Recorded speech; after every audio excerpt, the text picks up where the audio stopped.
think it's my height. It's low. The way the light hits. No. You're taller.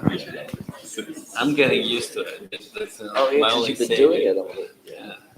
Are you media trained Every yourself? day. Yeah. You're media trained. Well, good afternoon, buon pomeriggio. Welcome again to another book presentation session. Thank you again, and thank you to the authors, of course, they are here with us today, and of you to be attending. So today it's a book and DVD and Blu-ray day. So it's gonna mix things a little bit, which is always fun. And we will start our first book today. It's Steve Massa book, which also goes with the program. So thank you, Steve, for being here, first of all. And here's the book, which is actually there are two books, which is important to mention. There are two books. There's the main book, which is Lonesome Luke's Lively Life, Hal Roach, Harold Lloyd, and the Rolin Film Company. And there's a second book, the Lonesome Luke picture book, because we had so many images that we really loved that wouldn't fit in this book. So we created a second, smaller picture book. And they're both on sale up at the Filmfair.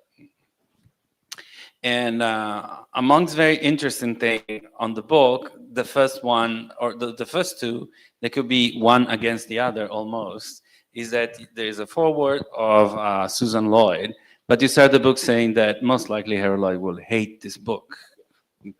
Well, yeah, I say that Harold would have hated this book because he was a bit embarrassed by Lonesome Luke. He was ashamed later because Luke was an imperfect character, and he and Roach were just getting started in the business. And Harold felt that it was too imitative, that it was one-dimensional. And I think if you saw Lonesome Luke on Tin Can Alley yesterday, I think you'd agree. I mean, you could see what Harold was talking about. There was nowhere for the character to go. I mean, there was really no nuance. It was always nonstop action. And Harold wanted to do more, and eventually he got tired of doing it, even though Lonesome Luke was doing well and moved from one reelers to two reelers, and Pathé was having great success with it. He finally was fed up, and he told Roach that he was going to walk. He said, "That's it, I don't want to do it." And he assumed that Pathé and Roach would get someone else to take over the role. But he convinced Roach, and Roach spoke to Pathé, and they had shot a number of two-reelers that they had in the can that they allowed Harold to test this character that he wanted to do, which was the young man with glasses. And of course, that went through the roof almost immediately. So they finished releasing the Lonesome Lukes, alternating with the new glasses characters till the Lukes were done, and then it was just his new character. The other very interesting things, and I will try to grow chronologically, although sometimes jumping around, is how they met, meaning Hal Roach and Lloyd, because right at the beginning, again, there is how did they get into the business, how for a brief minute and almost for a toss of a coin, we're not for Lloyd, that's what you said, they couldn't not met, and instead they did, and start this. Well, yeah, they were both working as extras in films in 1913. Oh, Yeah. no, that's Gaylord. Yeah, That's his brother. Yeah. There we go. Well, there's Roach, of course. Yes. His later days as a polo fan. They were both extras in 1913, and they met at Universal. Was the J. Farrell O'Connor unit, and they met, and they were both working as extras. And the story that Harold told was they were in a scene together, and the director gave business to Roach. They wanted Roach to do, but Roach was an experienced actor, and he couldn't do it. So they gave it to Harold, and Harold did it no problem at all. And Harold said that impressed Roach.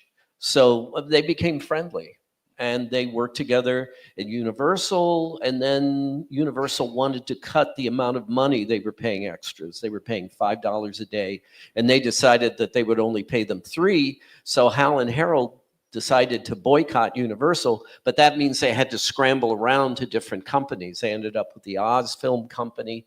And then what Harold says that Roach got a hold of some money in 1914 and decided to create his own unit, his own production company, make their own films. And it was always assumed that Roach got an inheritance, but it's never elaborated upon. Was it an uncle? Was it some family member? He married a rich widow, is what, and she was 47 and Hal was 22. So I have a copy of the marriage certificate in the book. So it's not made up. And then lately, Richard Bann wrote to me and said, yeah, I knew this. Hal told me, but he told me never to talk about it. So in his autobiography, Harold says Hal got a hold of some money. So he didn't say how. But they set up this unit, and they had a pretty rough year, 1914 and then early 1915, because they made films and they were trying to use independent distributors. There was like Sawyer Incorporated and United Film Service, but they would steal the films and stiff them. They would never get any money. If you go to USC, they have the Roach ledgers, and you'll find notated behind some of the titles in Hal's handwriting, it says swiped by Sawyer. So they had a pretty rough go until they hooked up with Pathé, and then they got the contract. Yeah, that was my other question, because you see the changes, and still there is a lot of movies there that we can't see at the moment, and more on that also at the end of the book, which is interesting. But the difference when they reach an agreement, or they got Pathé to jump in, makes such a big impact in everything, basically. Well, for them, it was like a lifeline, because then they had a steady, and Pathé was a big company. They had distribution all over the world. So for them, it was, they got this contract, and they had to decide on a new character. And Harold, in his autobiography, talks about the fact that Chaplin was so popular that everybody kind of had to be Chaplin-esque if you wanted to be successful. So they decided that they would do a tramp character also. They had done an earlier character called Willie Work, but Willie didn't set it, the world on fire or anything. So they tried to come up with a different character. And Harold said he tried to do everything in opposition. He split his mustache in half. So he had, on either side. He tried to wear tight clothing instead of loose clothing. He came up with the striped shirts, and that's the. Well, this was an in-between character, which is very much based on Billy Ritchie. And this film exists. This was Just Nuts. This is the earliest Hal Roach film, Harold Lloyd film that exists. It's from 1950. And he's doing Billy Ritchie. He's grimacing, he's stealing drinks, he's doing all kinds of stuff. And they were just sort of trying to grab a hold of something that they could use and, use for success. And yes, the other thing is that by this book, you understand there is so many movies, even if, again, something it cannot be seen. And there is a lot of elaborate. I mean, it's not, as you were saying, definitely Lloyd at a certain point felt that's it. But there was a lot of construction also in the story, meaning there is even one, if I'm not mistaken, they dream of going back in time. And well, there's one in there where they're in Lonesome Luke Gladiator, where it's set in ancient. What's it, Lonesome Lucius or something? It's the Roman gladiator, and there's even a chariot. This doesn't exist, but according to the reviews and the synopses, there's even a chariot race. And they talked about the actors getting sunburnt because they're wearing togas and things like that. But they did. They tried to keep making both of them. They really had very little experience with comedy. Harold wanted to be a dramatic actor, and he had studied and appeared on stage, but he wasn't a comedian. But when Roach set up that unit, they needed a comedian, so Hal said, Harold, you're the comedian. So they learned by doing. And they made a few films, and they were getting ripped off, and they ran out of money. And then they had a fight because Harold found out that Roach was paying Roy Stewart $5 more than he was paying Harold. And Roach was like, well, Roy won't work for less. So Harold said, well, I'm leaving. So he left. They split up, and Rolin went in limbo, but Harold went and worked at Max Sennett. So he was doing bits in Sennett films. So he was working with Ford Sterling and Sid Chaplin and these. So he he was proving himself and learning about doing comedy at Senate. And Roach got hired by SNA and was attached to the Chaplin unit, and he was directing one-reelers with the supporting company that Charlie didn't need at any given time. And that was people like Bud Jamison and Dee Lampton and Snub Pollard, people that Roach would soon hire for his own company. So that was very important too, because then they were working, with really top people. Yeah, and there was also different actors that were passing in the movie, let's say, already to become famous or starting to be famous, and again by somebody that shouldn't be forgotten, and so there is very impressive the number of actors that then became more known also that are in the movie as well. Well, particularly Bibi Daniels, because she had been in films, she'd been in Bison films. There's actually a film that exists, I can't remember the title, but she and her mother are both in the film. And Bibi was 14 when she started working for Harold. And I don't know, they called her mother because she had been attached to the company and they were looking for actresses. So they sent her over in one of her aunt's dress. They tried to make her look older. And I guess they were looking for a blonde, but they ended up hiring Bibi. And I think she got $10 a week or something like that. And Harold was getting 50 at that point. So now there she is. Yeah, and that's a beautiful picture. And of course, then she stayed with him for about until 1919, and then she went off with DeMille. And then, of course, she became, one of the leading lady comedy stars of the 1920s, and did very well in early sound films as well. So, before we keep on, are there any question or comment? Oh yes, already. Okay. Let's see. Yeah, just a second.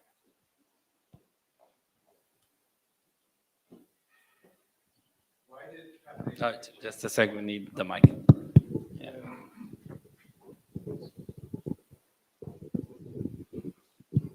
Quick question. Why do you think Pathé took a chance on them? well, the reason that Pathé offered the contract is because Pathé ended up with 4 of their films that they had distributed.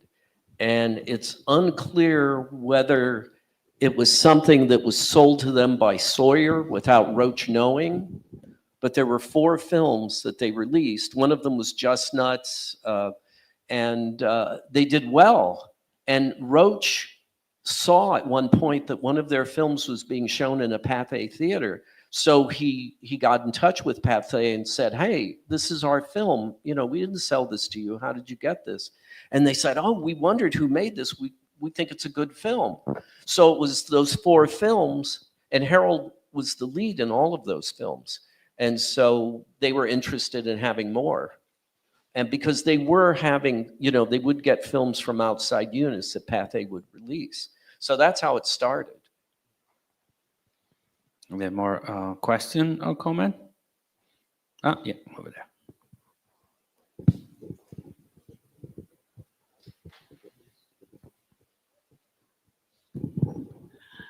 Steve, did Hal Roach and Harold Lloyd make up, and did they stay friends?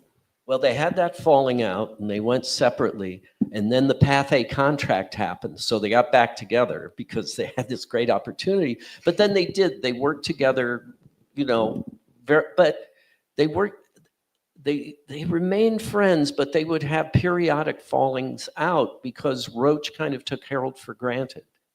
And I think it was a mixed kind of sword because Hal needed Harold, but I don't think Hal liked that very much. So I think it kind of bothered him a little bit. And then he would take Harold for granted. So Harold would, do a little strike. A couple of times that happened, and they used director Alf Goulding in one film. They put the glasses on him. This was a little bit later, around 1918. And usually it was Pathé that stepped in and sort of smoothed things out, and usually giving Harold a raise. But then they separated in 1923 when Harold went off on his own, and they always kind of made it look amicable. But I'm not sure. And then later, when they were older, they were still, but I know Suzanne Lloyd told me like a day after Harold died, Hal Roach contacted her and said that Harold owed him money. And for those compilation films that Harold made, like Harold Lloyd's World of Comedy and Sunny Side of Life, and he said, I used those films and those are my films and he owes money. And actually Harold had gotten them from Pathé. So it was really, so there was still an antagonism between them. They would pretend they do a photo op where they were reminiscing and looking at old photographs, but there was still sort of a competitive edge, I think, between them. Are there more questions or comment? So it's also interesting at the beginning. You mentioned how did you start to know about Harold Lloyd, but also about Lonesome Luke.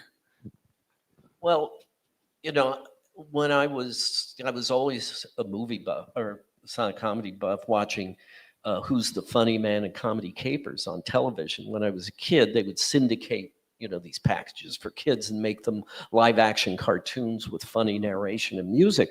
But I got hooked very early. But then when I was a teenager, primarily Black Hawk Films, you could see the Keaton shorts, the Chaplin Mutuals were all over the place. You could see them on PBS, or you could see the Killiam programs, Silence Please. So I was very much into silent films, but Harold's films weren't around. They really weren't accessible. He didn't want them on television, so he held them back for a number of years.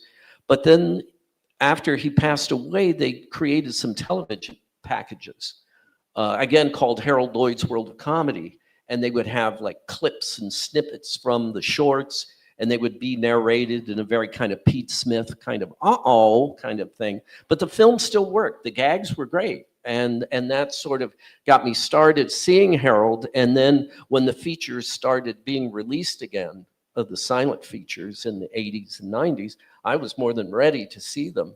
But still the Lonesome Lukes weren't around.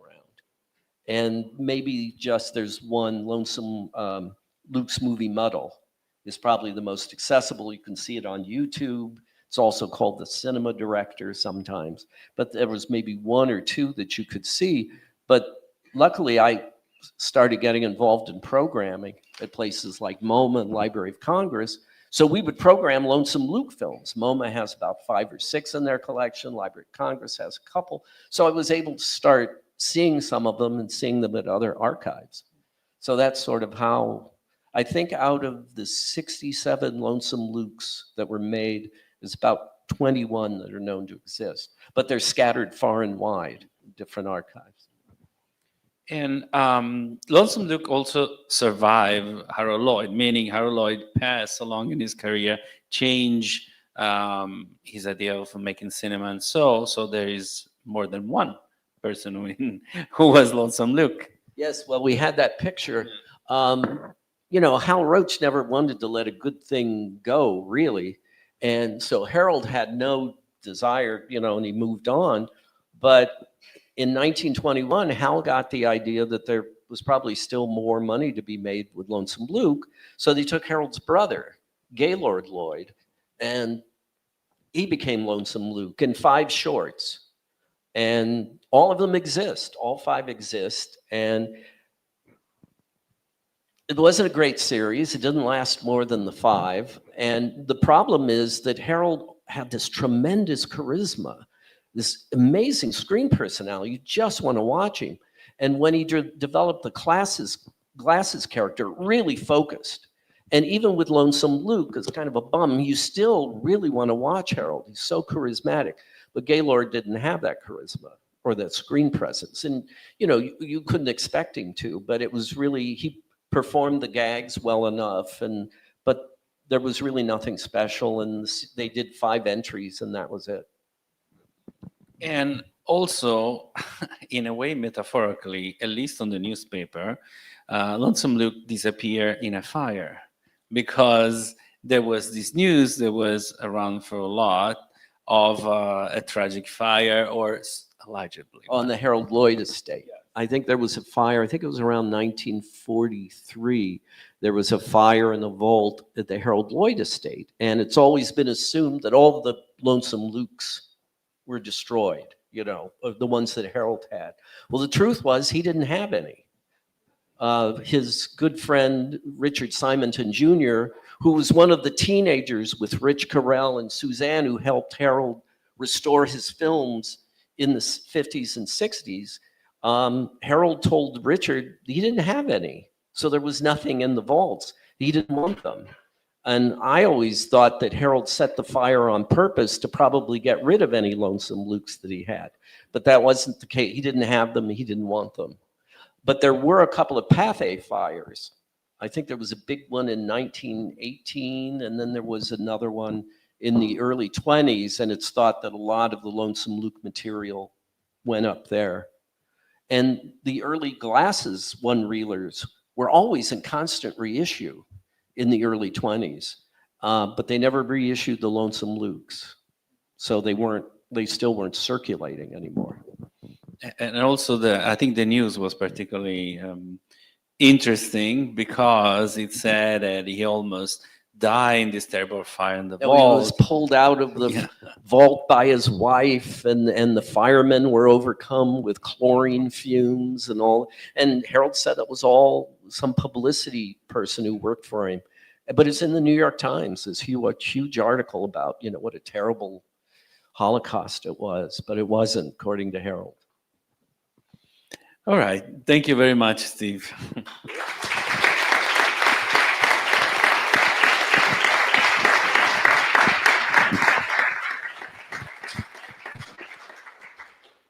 So we're going to move now to definitely something different.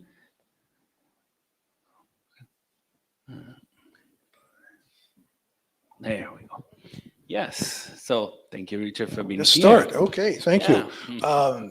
So, made in New Jersey films from Fort Lee. Films from Fort Lee, America's first film town. This isn't the sort of project, you know, like it's only about Eric von Stroheim or only about Harold Lloyd or only about film noir. We've defined kind of a mini national cinema, you know, like the cinema of some small nation that maybe made a couple of hundred films a year for a while, you know, and then sort of tapered off. And that's the quote Fort Lee. Now, Fort Lee, New Jersey, we'll talk about where that is in a minute, is a real geographic location. The studios were in downtown Fort Lee, on the fringes of Fort Lee, and then within short commuting distance around Fort Lee. It's as if you see an MGM film from 1950, and it says made in Hollywood, USA. It wasn't made anywhere near Hollywood, right? It was made in Culver City, far from Hollywood. So our notion of Fort Lee does, you know, expand a little bit beyond the town borders, but like, you know, we have to have a certain degree of subjectivity here. So I hope you accept that. And America's first film town. Now, why would that be? Could I have the next slide? Why is it Fort Lee and not like New York City or something where the studios were headquartered?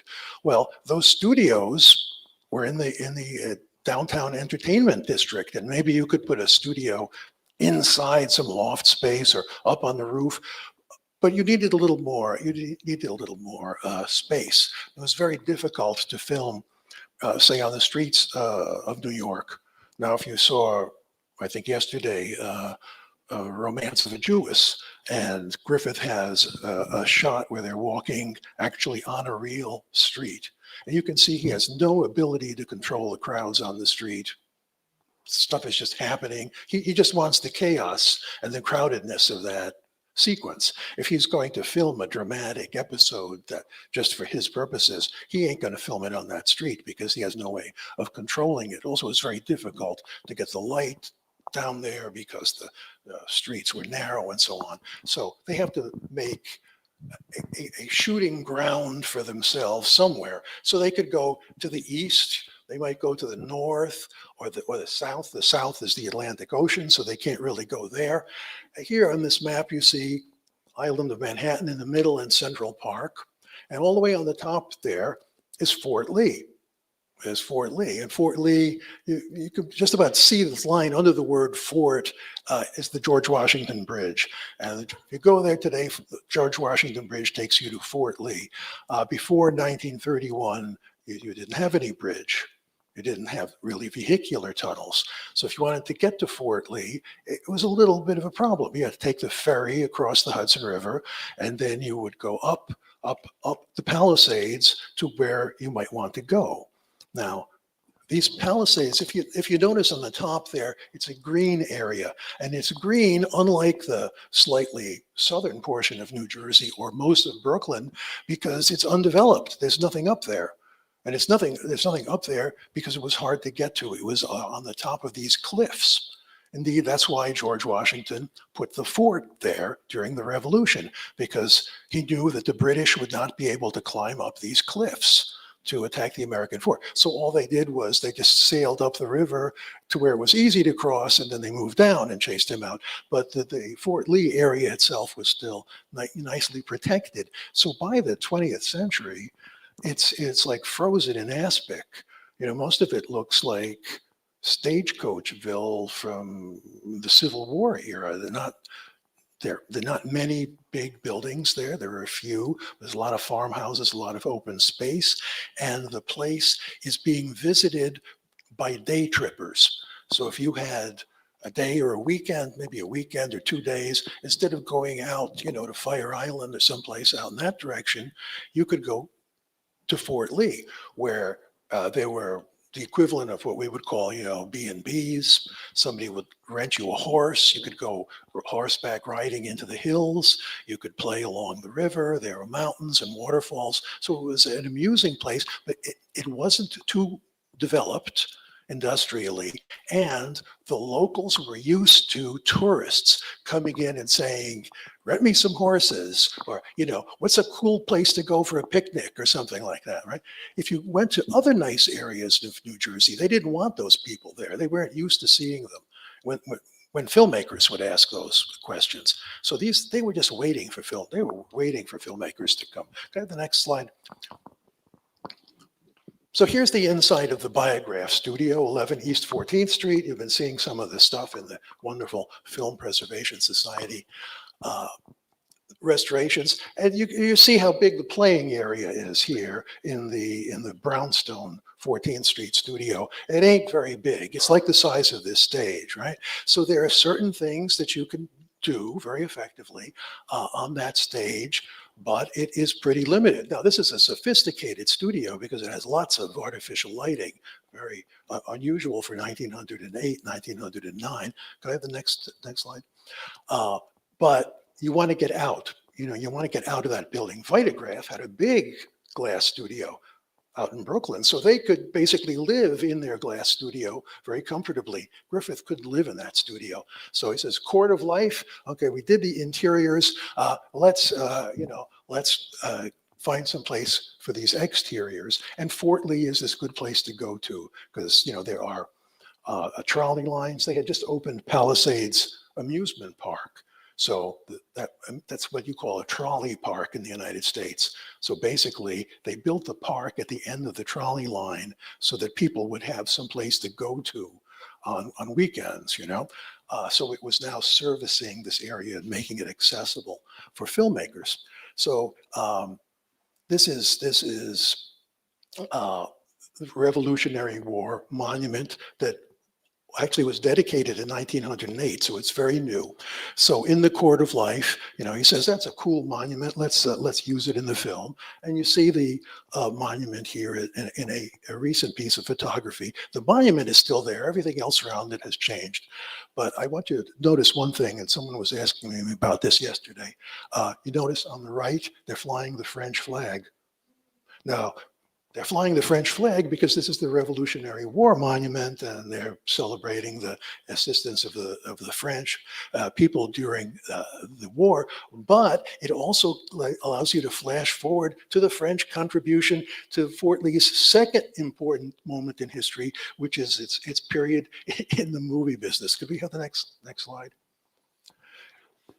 and not only the French companies were coming, the American companies, and it basically became a zoo out there in Fort Lee. So this is a cartoon from Photo Play magazine in 1915. It's like, which way is Fort Lee? We have no idea where it is. There's cowboys and people running through the streets, and everybody is renting their stoop and getting the movie studios to bid against each other. So it became this sort of center of production activity. And you can read in, Moving Picture World how 4, 5, 6 different companies are filming in Fort Lee every day, and they each sort of grab off, a little corner for themselves. Next slide. So here's a street. This is Main Street in Fort Lee. It's slightly before when the filmmakers showed up. This spot, by the way, if you ever go to Fort Lee, this is where we've built the Barrymore Film Center in Fort Lee. It's right here in this corner of Main Street. But notice the Steinmetz store on the left-hand side. Now, can we have the next slide over here? And you see here is the curtain pole of Mack Sennett. There's the Steinmetz store. It's a little bit later because they now have telephone poles, which they didn't have in the previous shot. And also they're so accustomed to filming in the street that they've created a fake lamp post for this trick effect so it can sort of plop that in there. They are running all over the place. I mean, there are these stories that Griffith was arrested, for causing a disturbance during the filming of the curtain pole. I don't know if that's true or not. Can I have the next slide? But the local residents were very proud of this because otherwise the only business they had there was a piano factory. And so now they had this movie stuff, which was maybe a little disreputable, but it was kind of fun and it must have brought some business in. This clipping, it's from an April 1909 local newspaper. And it says, basically, we're having a curated exhibit of D.W. Griffith films here. And we're showing 8 of them, and they were all made in Fort Lee or Coatesville. And Coatesville is the northern section of Fort Lee. Now, of course, they don't call them D.W. Griffith films, but we know that they were all made by D.W. Griffith at the end of 1908. Fort Lee at this time did not have a movie house. So this is a traveling exhibitor who's set up in one of the big resort hotels. And Fort Lee was full of resort hotels that were put there to service those tourists and day trippers and so on. Can I have the next slide? Fort Lee and Coatesville. And this is Coatesville.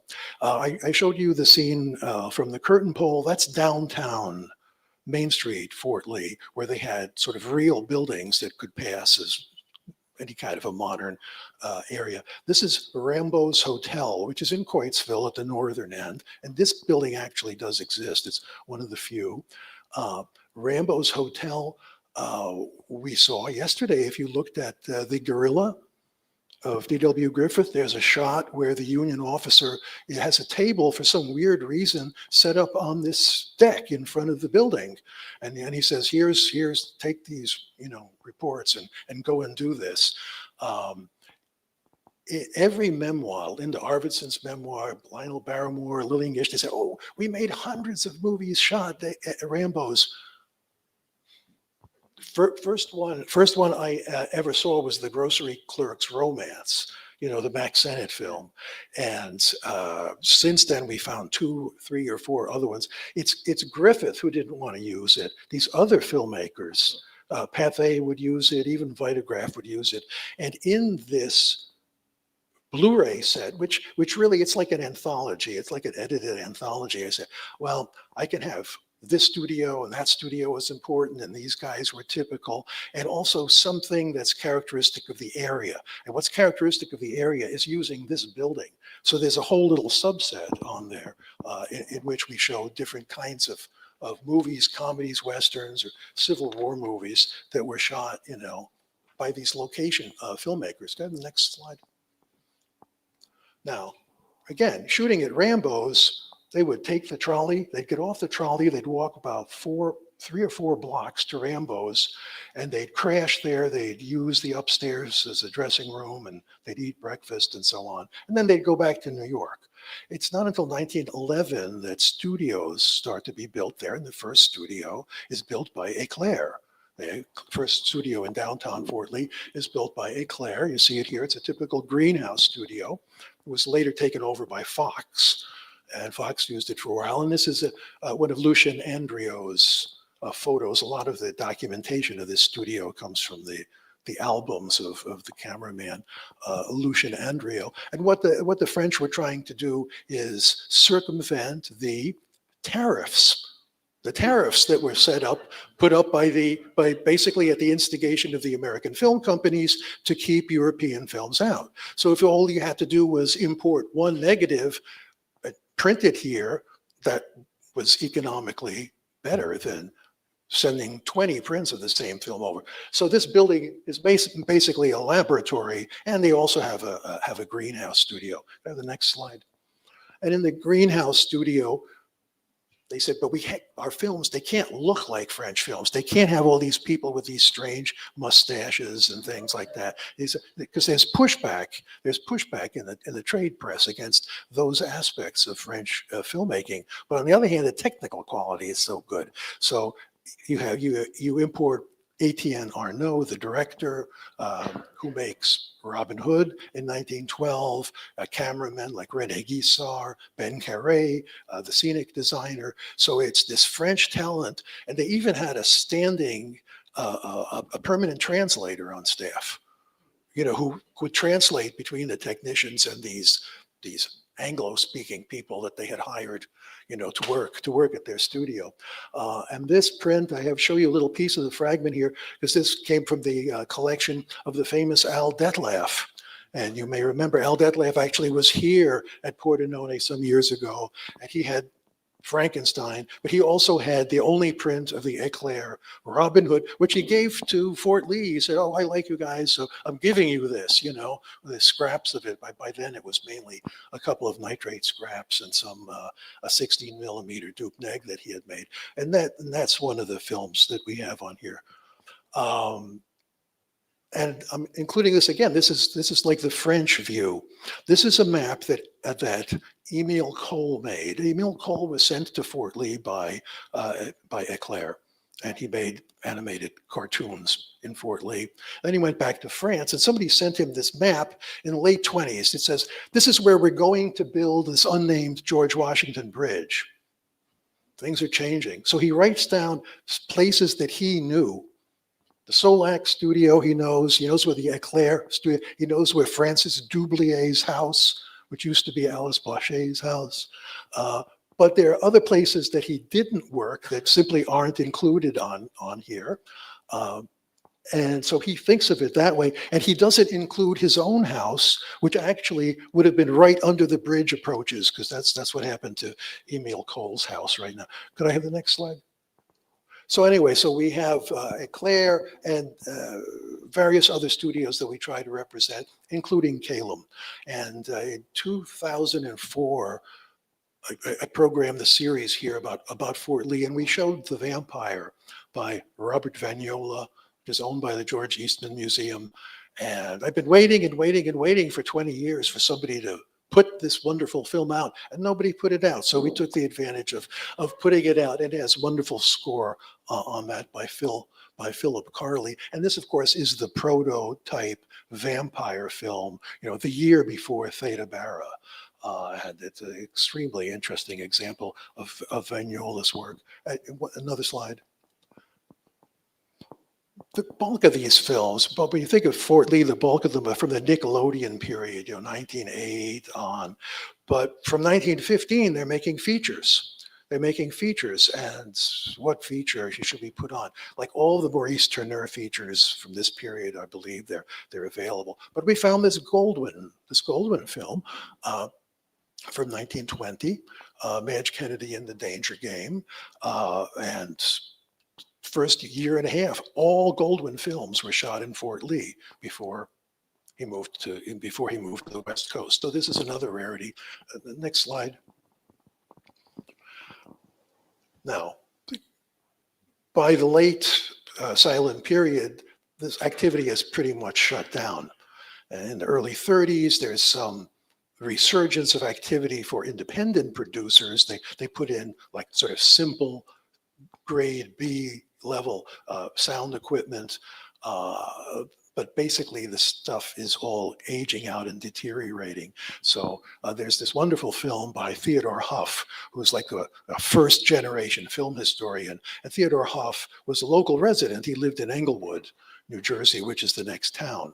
And he apparently liked coming out to Fort Lee and rummaging through the abandoned studios and the piles of film cans. So if you look at this film, you'll see him kicking over film cans and holding them up like that to see what's in the studios in 1935, which tells us two things. By 1935, Fort Lee, the legend of Fort Lee, was already the fallen empire.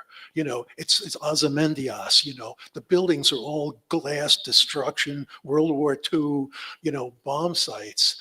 And Huff in that movie even suggests, will this failure of capitalism, you know, eventually affect Hollywood too? Who knows? That's the happy ending of that movie. And the last slide is even after Theodore Huff, they did continue to make films in the Fort Lee area. And we figured we had to get a sound feature in. And we were able to get the producer Avramenko's personal nitrate print of Cossacks in Exile, directed by Edgar G. Ulmer.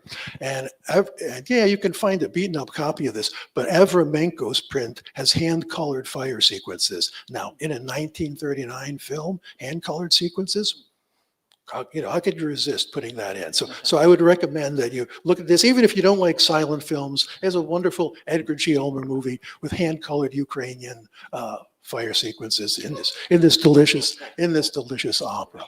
So that's the capsule, a 10-minute version of this anthology. And I don't know if anybody has any questions. Yeah. Or did I answer all of them already? I know. Other comment or question? Oh yeah. Just a second. Yeah.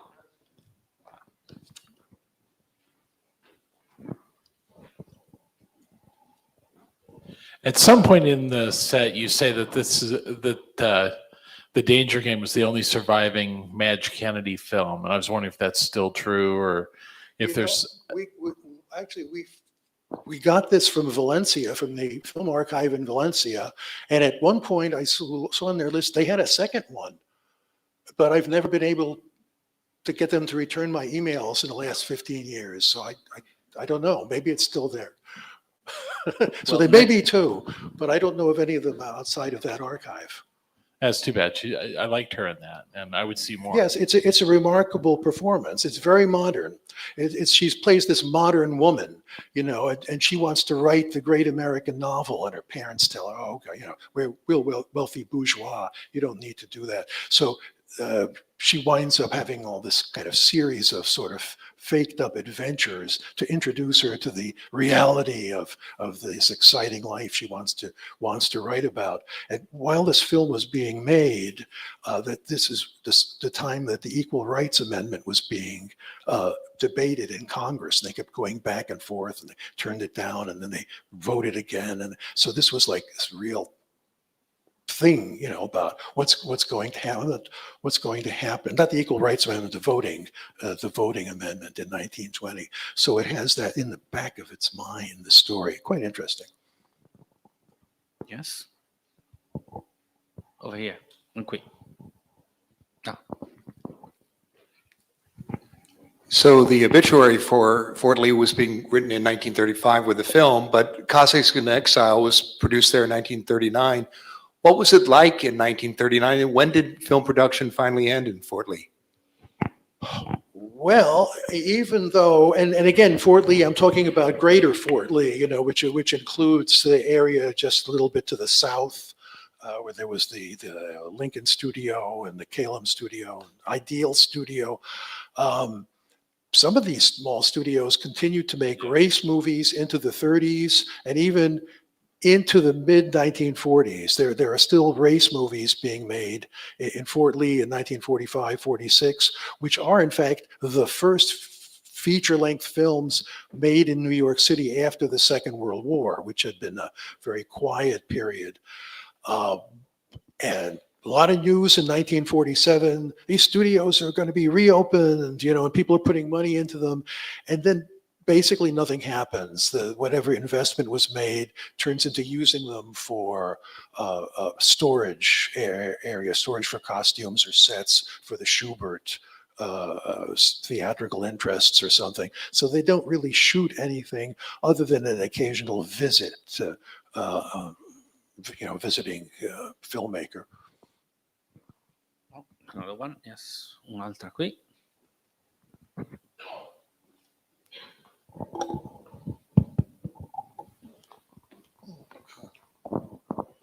I was just wondering how much recognition there is in Fort Lee now of its role in movie history.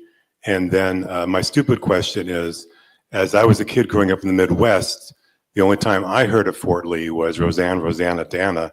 That wasn't Gilda Radner's honoring the film history of Fort Lee, New Jersey, was it?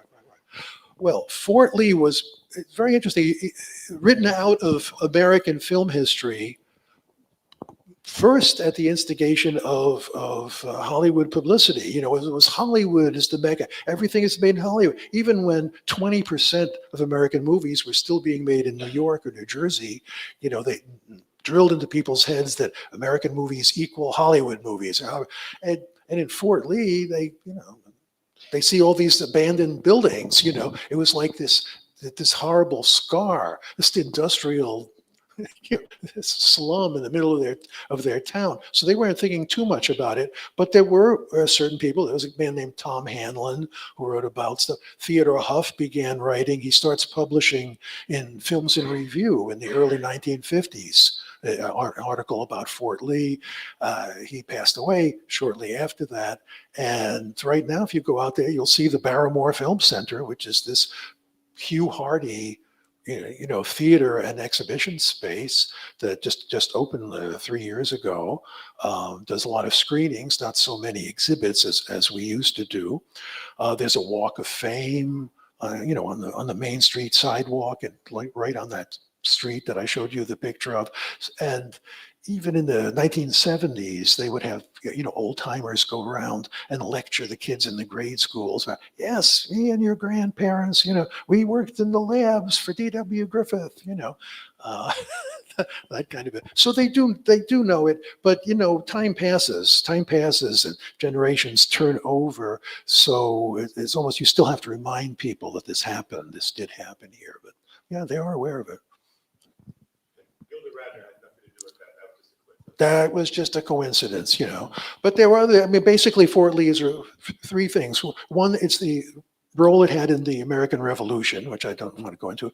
Also, Palisades Amusement Park, which is a very big thing, entertainment center run by the Skank brothers for a long time.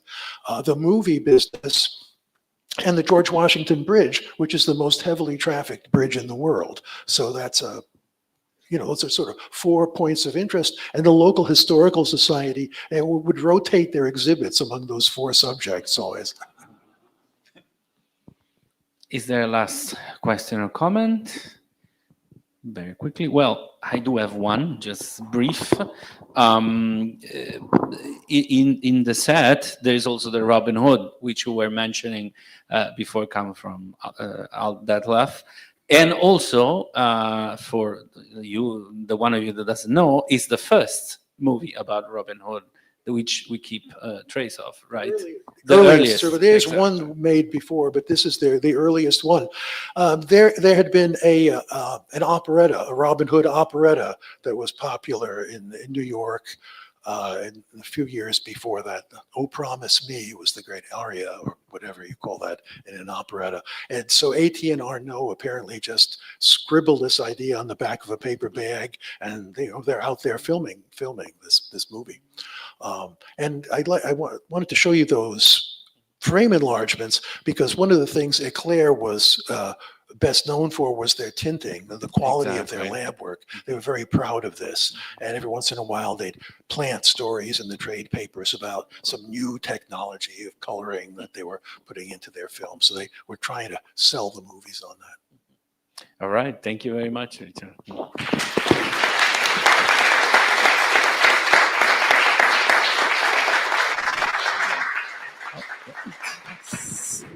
And now to our last presentation for today. There we go. We have Jeff Masino with us, and we're going to talk about multiple actually releases between the new and, but also what it means to make them, which is also relevant. Oh, Yeah, I think this would be a very different presentation than all the authors and historians that you're talking to this week, because I don't have a specific project to promote. And a couple things. First, it's hard to believe that it's the company founded in 2002 is now 23 years old. We just numbered Howard Hughes in Hollywood. Two Arabian Nights and The Racket will be FA 0090. So it's up to 90 publications. And I like to say that Flicker Alley is sort of, we are reflected glory of the historians and authors that we work with. Really, every project we rely on so many partners to come together, film archivists and archives and historians. I've worked with Richard a couple of times, hope to work with Steve at some point, to pull each project together. So rather than sort of do a commercial of what we're publishing, I thought it'd be nice to just give a little bit some views of behind the scenes, or let people ask questions on kind of the production or the publication end of things. But we've actually started with a couple of promotional slides, thank you, about what we are publishing. This actually is a good example of the type of publications that we do. When you look at the overall body of publications, it's each one has a story and how it was developed. Each one takes a lot of time.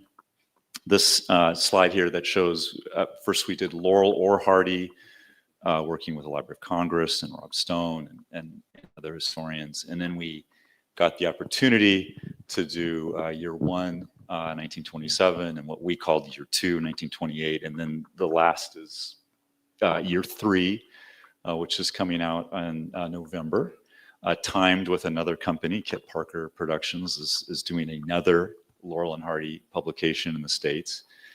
And then King of Kings is, oh, thank you. Yeah, is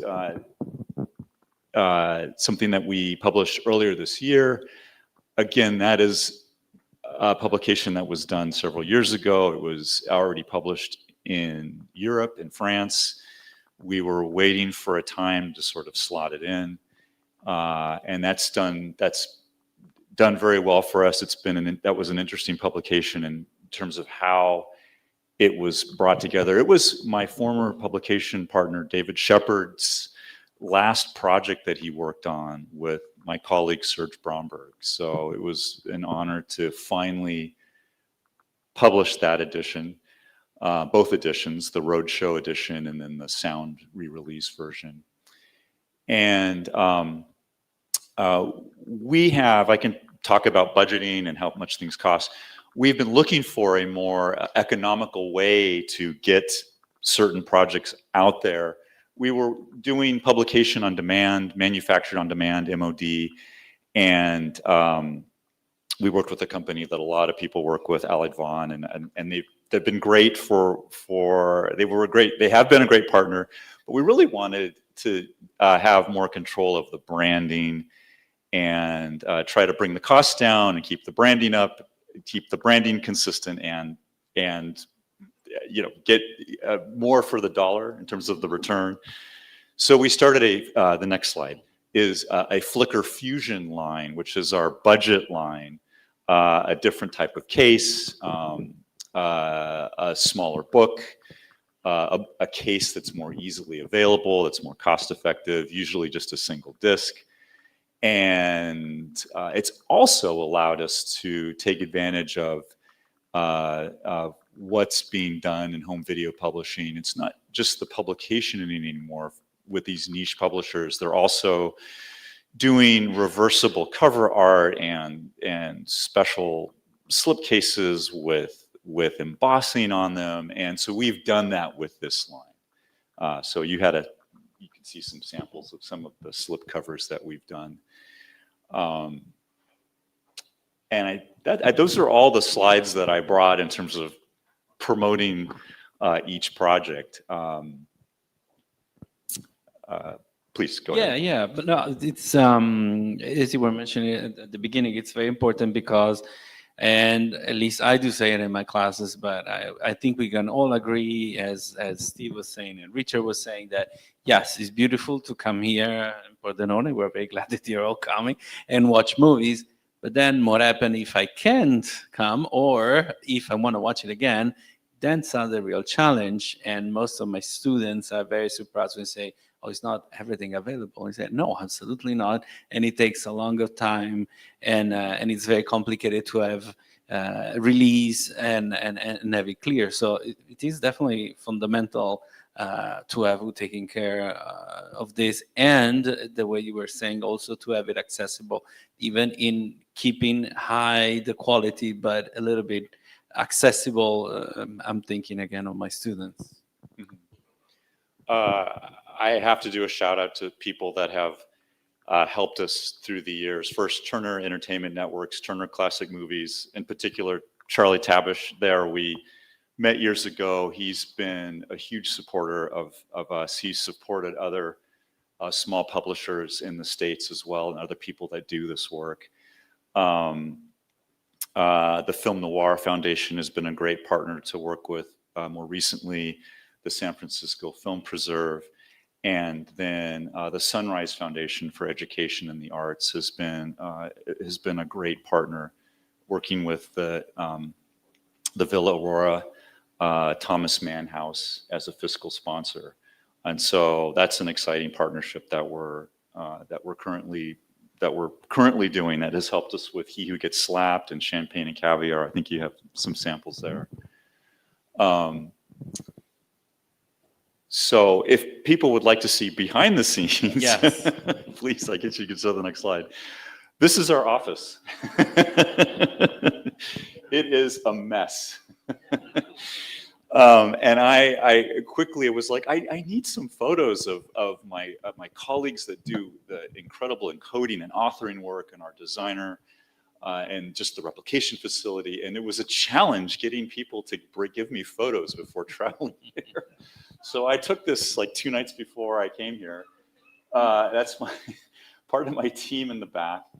We are in a very small space that we've had for years at a place called Crossroads of the World in Los Angeles on Sunset Boulevard near Highland. If anyone is from LA and knows where Crossroads is, it was originally the first outdoor shopping mall, 1936. Has a spinning globe and a tower in front. And then it became the early home of the Directors Guild. And then it has a whole history as recording studios. And if you read rock biographies from the 70s, it was sex, drugs, and rock and roll. It had a really sordid life in the 70s and 80s. But now it's very sad, if I should say, and when we have to leave. And just going back to this photo, I can't really see it, but we have project boards for each project. Laurel and Hardy, year 3 is somewhere on this wall. There's a whole new window. Oh, I guess I have been working on this for 2 years up until now. So projects take years. Publications, I should say, take sometimes years to come together. And you can show the next slide.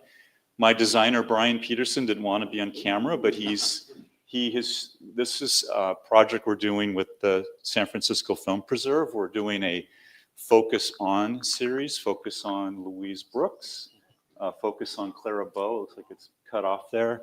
We're going to be doing a focus on Anna May Wong. Again, this is with the support and participation of the Sunrise Foundation for Education in the Arts. Hopefully a focus on Pola Negri, and that's a great series that'll have slipcovers, and we're excited about that. So that's our designer is a childhood friend of mine, Brian Peterson, and he has a very busy, important job. And I think we're his only other client that he moonlights for, and I'm grateful for that. The next gentleman in the next slide is the person that does authoring and encoding, not just for us, but for a lot of great partner labels in both the US and in the UK. I believe he works with Radiance and Aero UK and the BFI. And he is not working on one of our projects. That looks like an iWorks. That looks like that's someone's animated project, actually. But so he's just sent me this shot a couple nights ago, showing the Sonarist that he uses to do the DVD. So he encodes. He has to take a mezzanine. He has to take like a ProRes master, 422 or 444 master, and then compress it in a way that works on either a BD25, 25 gigabyte, or a BD50, 50 gigabyte disc. We like to use what they call BD50 for Blu-ray encoding because you can get a greater range in the compression. Things won't look as compressed. And we think David is a master at what he does. We're thrilled. We've worked with him for a long time. Brian as well with his design work. I think I'm biased, of course, because he's a friend, but does beautiful design. And so he does the compression work, which they call the encoding. And then there's so much linking that goes in a DVD, so much programming and menu buttons and how it all works. That's called the authoring of a disc, of both DVD, Blu-ray, and now 4K UHD discs all work the same in terms of the programming or authoring. And then finally, the next slide is just a couple shots of the actual production, the actual replication for a BD50 disc. Replicated media is different than burned media. Burned media is what you would do with a DVD-R, where you're actually writing the content to each disc. Replicated media is more like a printing press, if you will. This is CD video is one of the few remaining domestic replication facilities in the States. They do stuff all over the world. They do stuff for people here in Europe. But we're thrilled that they're just sort of down the road from Hollywood, from us in the Anaheim area. So we can be there if there's a problem. That's a picture we took from inside of their plant. Everything is cartonized. I took a picture of the box. This is how they get it to us in cartons of 80 or so. This is L'Argent from 2019. Let's see. And then the final slide. Is this the final slide? Mm-hmm. Yeah, this is actually my team. Beth and Martin, Silas, Nate. Beth is getting her own feature financed and produced, hopefully. Martin actually is now a teacher. He went through the UCLA MEOUT program, and he was at the UCLA Film and Television Archive, and now he's also teaching. He works for us, does social media. Silas has been an entertainment and media reporter for like 20 years. And then Nate is, his family comes from the post-production world, and he's really an eagle eye on all of our productions. So I'm very proud of all of them. And is the promo the last thing? Yeah, he said, give us a 30-second promo. No, so. yeah. Nate, pull us together. Before that, is there any comment or question? Oh, yes, plenty. Yeah. Hi. I was wondering how much has changed this market in these 23 years. And congrats, because from the photo I can see a family or something like that. I would like to move to America and work with you. Yeah. Well, Los Angeles is kind of a depressing place to be in at the moment, but with the National Guard and the fires and everything recently. Anyway, it's changed tremendously, to answer your question. I started during what they would call in businesses the salad days of DVD publishing. it was cheaper. There was more distribution channels. There were more retail channels. And now it's really become a handful of niche publishers really around the world who all, I would say, work collegially together. I don't know if anyone from Criterion is here, but I mean, they sell us cases, and thank goodness for the Criterion channel as a distribution method for us in the States. So it's changed a lot. And this is, to your point, it is like a family. I have this very small team. I mean, some of them are part-time, just a couple are full-timers. Leslie, the bookkeeper, is not in the photo, but yeah, thanks for the question. Could I ask one thing? Yeah, please. I learned something only recently from you and from Dennis Doros at Milestone. I'm working on these projects, and I say, where are the DVDs? And I hear, we don't make DVDs anymore.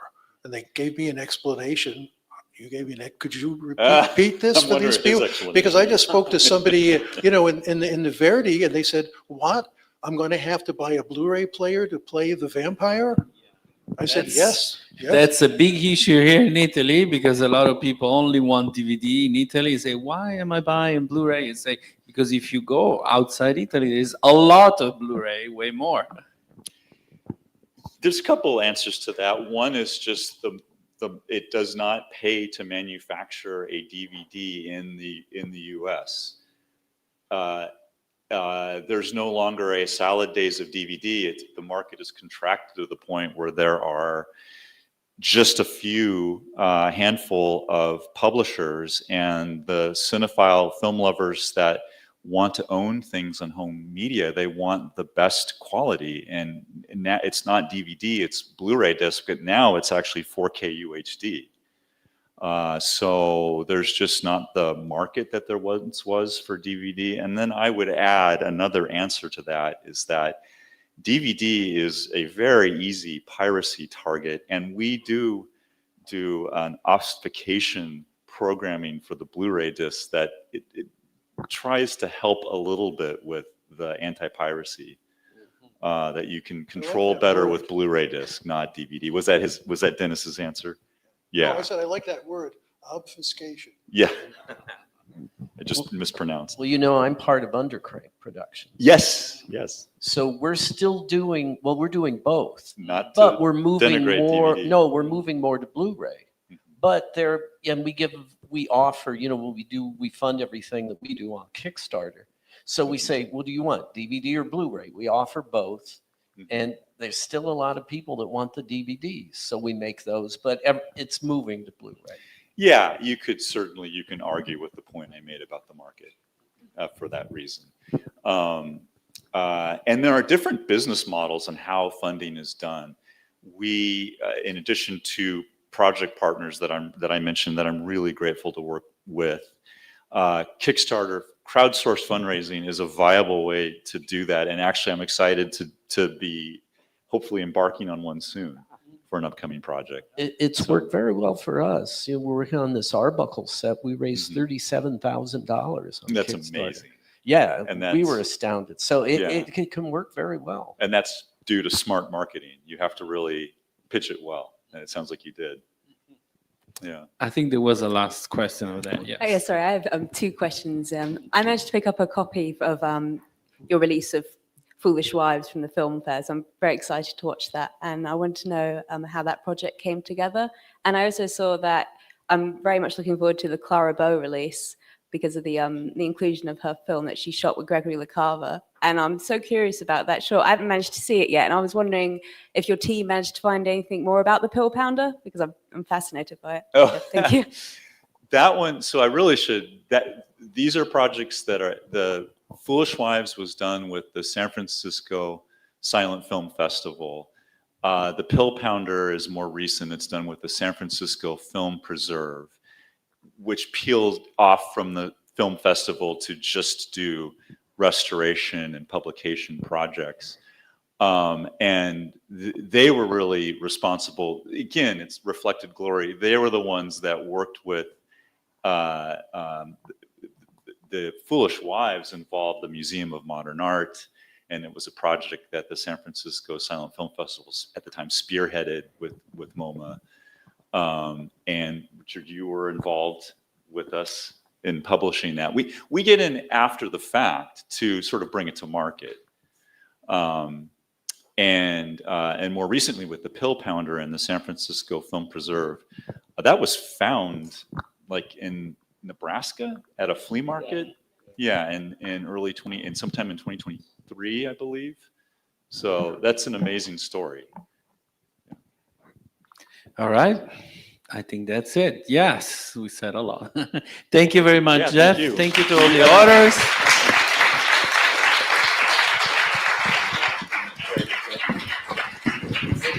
Yeah.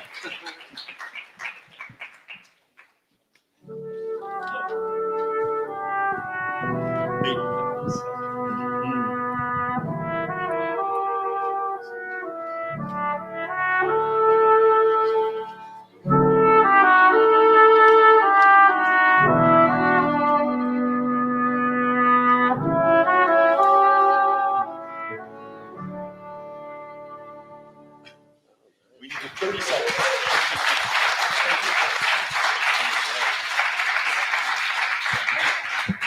So thank you, everybody, and see you tomorrow for more presentation.